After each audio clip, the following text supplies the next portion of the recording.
आज की एक और बड़ी खबर है। जम्मू के एयरफोर्स स्टेशन पर हुए धमाके से जुड़ी बड़ी खबर आपको बता दें। शनिवार रविवार की दरमियानी रात दो धमाकों ने सुरक्षा बलों के कान खड़े कर दिए। 1:42 और 1:37 तड़के रात को यह धमाका किया गया और तमाम सुरक्षा एजेंसियां जांच में जुटी हुई हैं। सुरक्षा एजेंसियों को यह संदेह है इस धमाके को ड्रोन के जरिए अंजाम दिया गया।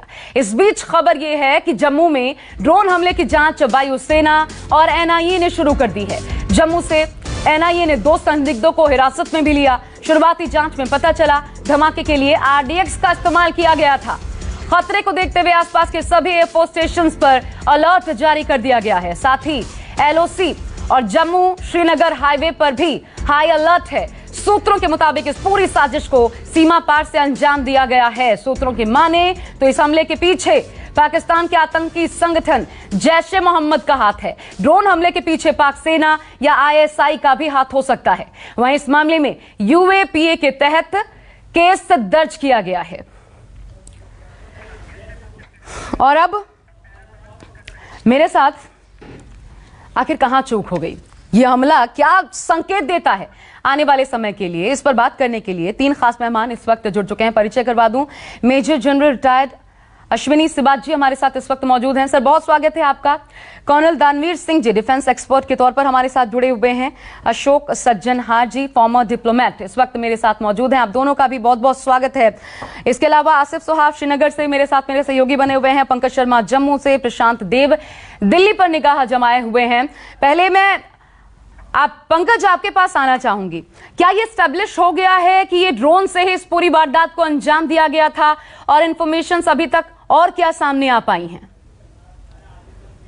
बात की आशंका जताई जा रही थी कि ऐसा संभव है कि हो सकता है कि ड्रोन के जरिए इस हमले को अंजाम दिया हो। ऐसा जो है वो सच होता दिख रहा है, क्योंकि ये बात पूरी तरह से कंफर्म हो चुकी है कि ड्रोन के जरिए इस हमले को अंजाम दिया गया था।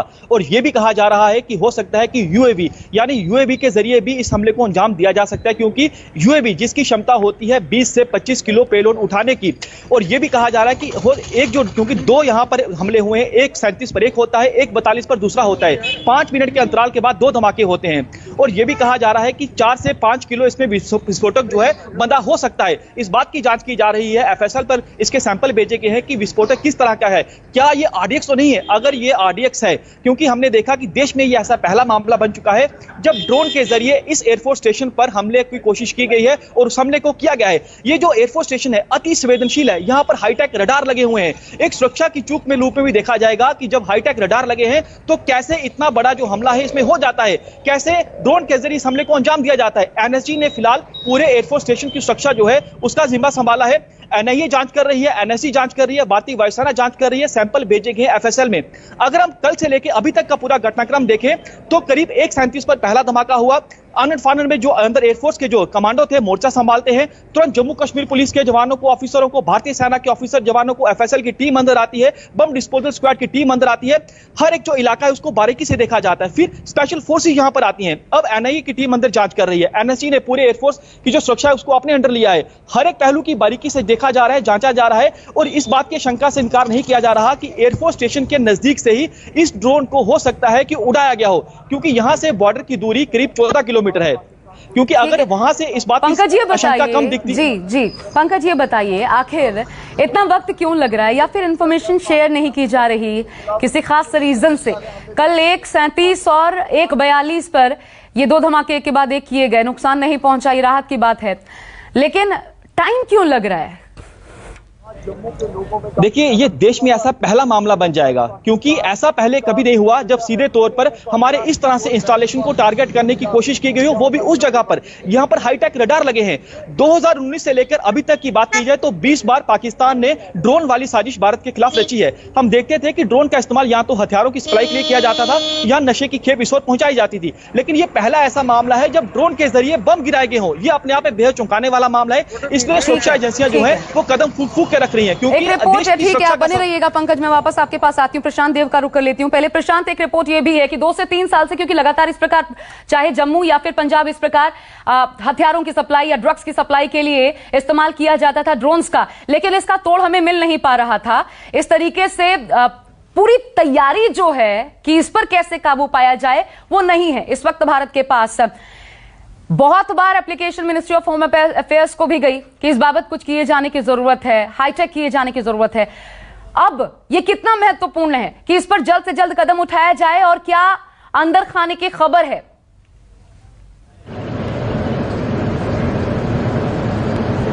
देखिए आशा, ये बहुत ही गंभीर मामला है। वो इसलिए गंभीर मामला है कि एयरफोर्स स्टेशन पे हुआ है, चाहे नुकसान हुआ है या नहीं हुआ है, आपका एयरफोर्स स्टेशन टारगेट पे था। अगर दुश्मन ने इसको टारगेट पे लिया है तो वो टारगेट करने में कामयाब है। ये इस तरीके से इसको देखा जाना चाहिए। भले ही आपको कोई नुकसान न हुआ हो, लेकिन एक मैसेज गया है कि हमारी जो सुरक्षा थी एयरफोर्स स्टेशन की वो कमजोर थी, भले हमारा कोई नुकसान। अब बात यह है कि ये किसने किया, क्यों किया।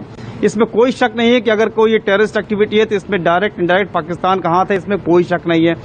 अब इसमें ड्रोन से हमला होना ये दिखाता है कि या तो ड्रोन वेपन, जैसे कि वेपन लेके ट्रैवल करते रहे, स्मगल होते रहे वेपन, इसी तरह से ये बम को स्मगल करने की कोशिश की जा रही है, वो एक्सीडेंटली वो गिर गया, या फिर किसी ने ट्राई किया।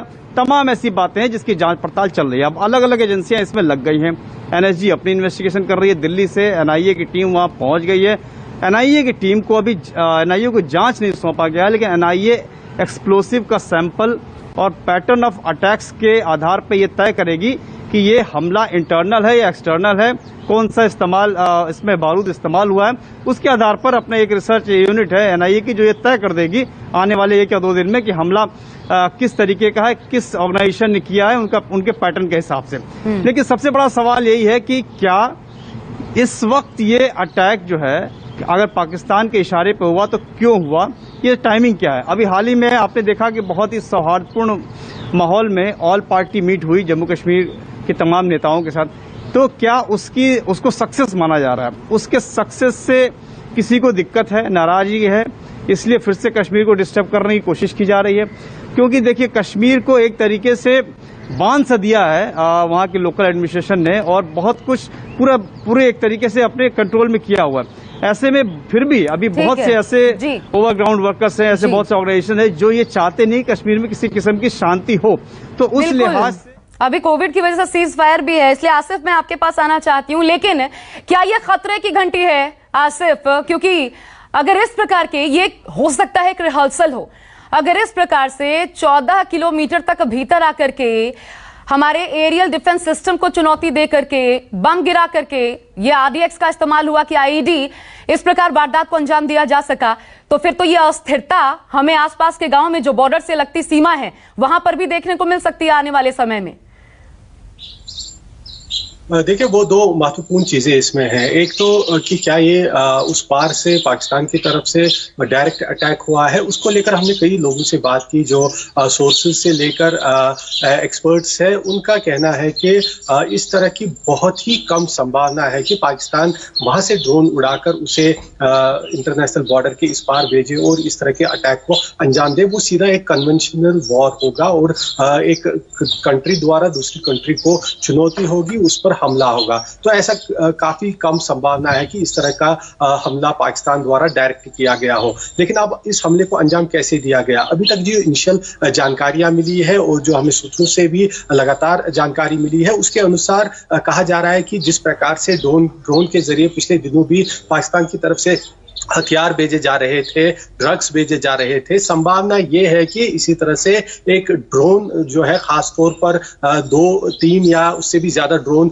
भेजे गए इस तरह के हमले को अंजाम देने के लिए। उन्हें फिर यहाँ पर रिसीव करने के बाद असेंबल किया गया, उन पर आरडीएक्स फिक्स किया गया और फिर एयरफोर्स स्टेशन के बिल्कुल पास से उसे ऑपरेट कर इस तरह के हमले को अंजाम दिया गया है। अब किसने इस हमले को अंजाम दिया है, इसको लेकर जो है अभी जांच चल रही है और बेशक आने वाले कुछ समय में ही इसको लेकर जो है साफ हो पाएगा कि आखिर इसके पीछे कौन सा मिलिटेंट संगठन है। लेकिन ये सच है आसिफ कि ड्रोन का इस्तेमाल हुआ, एयरफोर्स स्टेशन के ऊपर ड्रोन उड़ा और ये जो भी धमाके के लिए इस्तेमाल किया गया था आरडीएक्स और चाहे आईईडी, उसका इस्तेमाल हो पाया।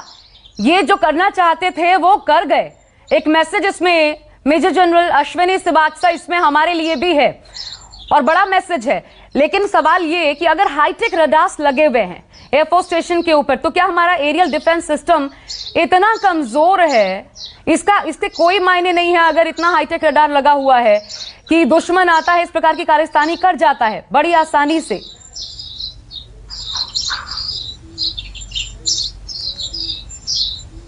ड्रोन की थ्रेट पूरे वर्ल्ड में पैदा हुई है। ये एक भयानक रूप है और ड्रोन एक बहुत छोटा सा अंतर है और ये कोई सिग्नेचर नहीं देता रडार को, और ये कोई 100 से 150 फीट के करीब ऊपर उड़ता है तो रडार में वैसे भी नहीं पकड़ा जाता। और ये एक नया चैलेंज है पूरे वर्ल्ड के लिए।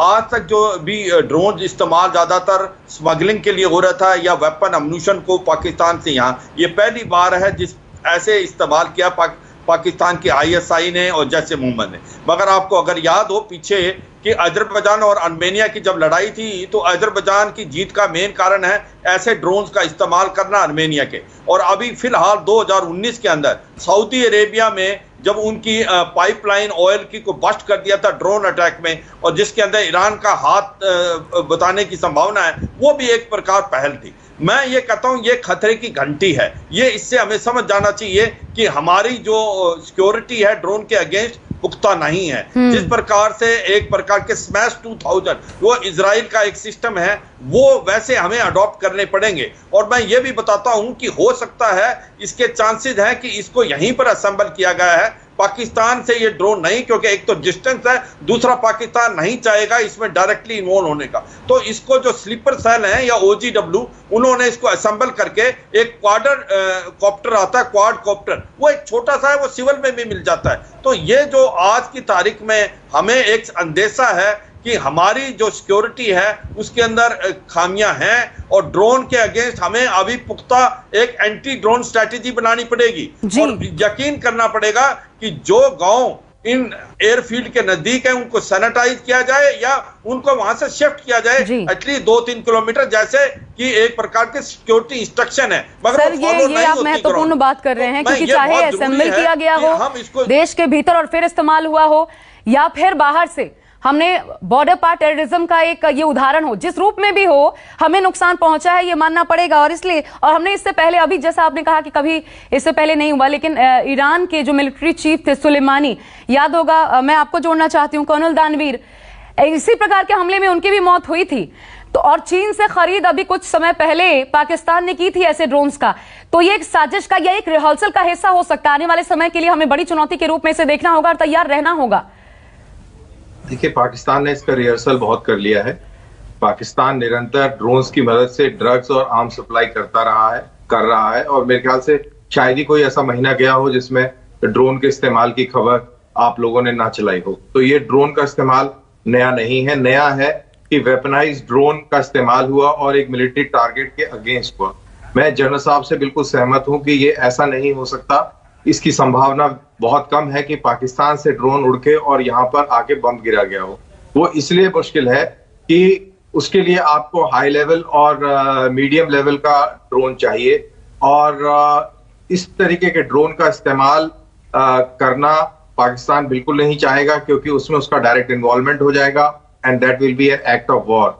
तो ये उन्होंने अपने प्रॉक्सीज की मदद से लोकली असेंबल्ड ड्रोन का इस्तेमाल किया है। बट यहाँ पे एक मैं चीज को डिफर करूंगा, मैं क्लैरिफाई करूंगा कि जो मार्केट के अंदर जो ड्रोन्स मिलते हैं उनकी पेलोड कैपेसिटी इतनी नहीं होती है, बिकॉज उसके ऊपर भी एक रिस्ट्रिक्शन है और उनकी इतनी रेंज नहीं है, एंड्योरेंस नहीं है। जो ये वाले जो ड्रोन है जो 5 से 6 केजी जो बम लेके गया है RDX का, यानी कि पावरफुल ड्रोन था, लेकिन ये ड्रोन सरहद पार से आया हो ऐसा मेरे को नहीं लगता। ये लोकली असेंबल्ड ड्रोन है, बाजार से खरीदा भी नहीं है, लोकली असेंबल्ड ड्रोन है।